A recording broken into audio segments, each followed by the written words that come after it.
Jei dar negirdėjote, po 13 metų nelaisvės Britney Spears pagaliau teisiškai išlaisvinta iš savo tėvo globos.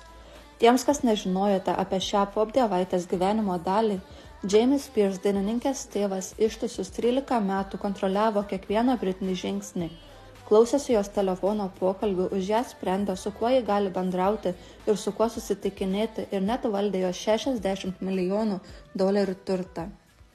Nuo 2008 metų, kai Britney Spears psichologiškai palūžo, visiems susirūpinus Britney sveikata, Jamie Spears perėmė Britney į savo globą. Pabrėžiu, kad tokia globa skiriama žmonėms, kurie turi fizinių ar protinių negalių ir negali už save priimti gyvenimiškų sprendimų.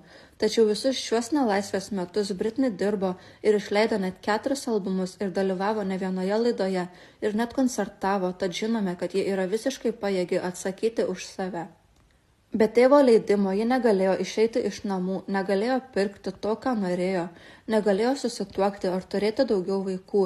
Taip pat be jo sutikimo jai buvo įdėta kontracepcija ir ji negalėjo jos išsiimti savo norų.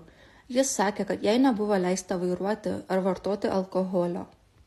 Tikriausiai klausėte, kaip Britney Spears galėjo dirbti ir uždirbti milijonus $, bet negalėjo priimti paprasčiausių sprendimų, tokių kaip ką valgyti ar kur ji nori gyventi, kaip teismas, advokatai ir jos tėvas išsisuko šiuo klausimu.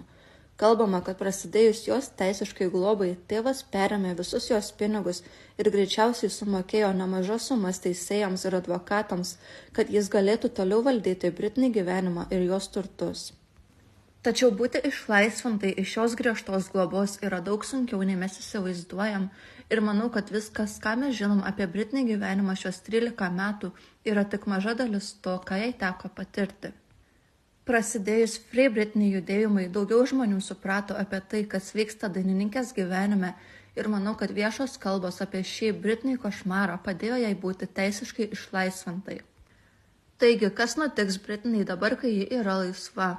Viskas, ko Britney negalėjo daryti, ji dabar gali laisvai pasirinkti ir priimti sprendimus už save.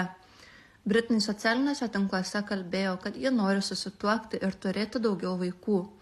Dabar ji turi pilną teisę pasirinkti, ar ji norės toliau kurti muziką ir ar išvis norės dirbti. Dabar, kai tikslas buvo pasiektas, mes visi turėtume džiaugtis jos laisvę.